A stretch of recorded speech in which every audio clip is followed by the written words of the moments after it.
दक्षिण एशिया की राजनीति में एक बार फिर हलचल तेज हो गई है। भारत और बांग्लादेश के बीच बढ़ते तनाव को लेकर अब रूस ने खुलकर चिंता जताई है। बांग्लादेश में रूस के राजदूत अलेक्जेंडर ग्रिगोरिविच खोजिन ने ढाका से साफ अपील की है कि वो भारत के साथ चल रहे तनाव को कम करने की दिशा में ठोस कदम उठाए।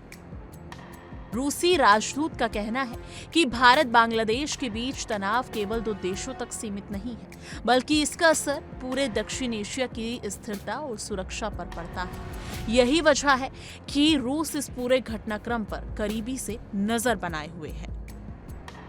रूसी राजदूत अलेक्जेंडर खोजिन ने अपने बयान में साफ तौर पर कहा है कि भारत और बांग्लादेश के बीच मौजूदा तनाव के गहरे भू राजनीतिक पहलू हैं।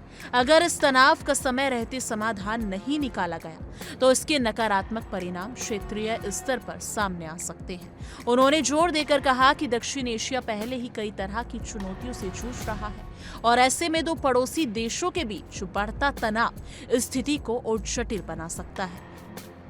रूस की नजर में ये सिर्फ द्वीपक्षीय मसला नहीं बल्कि क्षेत्रीय संतुलन से जुड़ा मुद्दा है।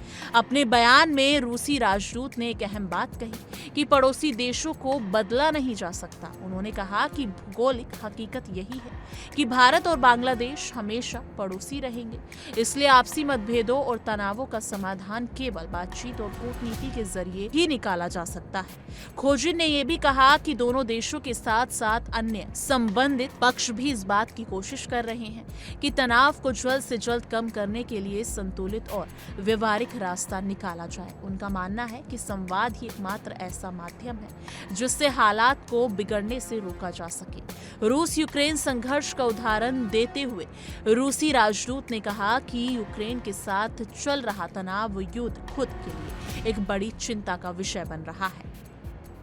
इसी अनुभव के आधार पर रूस ये मानता है कि किसी भी क्षेत्र में लंबे समय तक चला तनाव किसी के हित में नहीं होता। भारत के साथ अपने संबंधों का जिक्र करते हुए उन्होंने कहा कि तनाव जितनी जल्दी खत्म किया जाए उतना ही बेहतर होता है। उनका इशारा साफ था कि भारत और बांग्लादेश को भी इसी सीख को ध्यान में रखते हुए आगे बढ़ना चाहिए। रूसी राजदूत ने इतिहास की याद दिलाते हुए 1971 का भी जिक्र किया। उन्होंने कहा कि बांग्लादेश की आजादी में भारत की भूमिका बेहद अहम रही है और उस समय रूस ने भी भारत और बांग्लादेश का सहयोग किया था।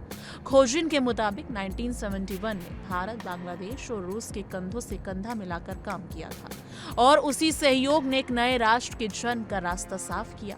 उन्होंने कहा कि यही ऐतिहासिक पृष्ठभूमि आज भी दोनों देशों के रिश्तों को मजबूत करने की बुनियाद बन सकती है। जी हाँ, इस पूरे घटनाक्रम के बीच बांग्लादेश की आंतरिक राजनीति भी सुर्खियों में है।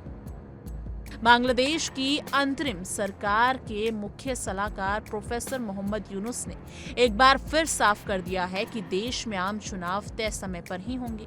उन्होंने घोषणा की है कि बांग्लादेश में 12 फरवरी को आम चुनाव कराए जाएंगे और सरकार इसकी तैयारियों में जुटी हुई है। यूनुस का ये बयान ऐसे समय में आया है जब देश में राजनीतिक अनिश्चितता और अंतर्राष्ट्रीय दबाव की चर्चाएं चल रही हैं। मोहम्मद यूनुस ने ये जानकारी अमेरिका के दक्षिण और मध्य एशिया मामलों के विशेष दूत सर्जियो गोर के साथ फोन पर बातचीत के दौरान दी। यूनुस के मुताबिक ये बातचीत ढाका समय के अनुसार शाम करीब 7:30 पर शुरू हुई और लगभग 30 मिनट तक चली। इस बातचीत में सिर्फ चुनाव ही नहीं बल्कि बांग्लादेश अमेरिका व्यापार और टैरिफ समझौते, देश में चल रही लोकतांत्रिक बदलाव की प्रक्रिया और युवा राजनीतिक कार्यकर्ता शरीफ उस्मान हादी जैसे अहम मुद्दों पर भी विस्तार से चर्चा हुई। इस बात से ये संकेत भी मिलते हैं कि बांग्लादेश के चुनावों पर अंतर्राष्ट्रीय समुदाय की नजर बनी हुई है। अमेरिका समेत कई देश ये जानना चाहते हैं कि बांग्लादेश में लोकतांत्रिक प्रक्रिया किस दिशा में आगे बढ़ रही है।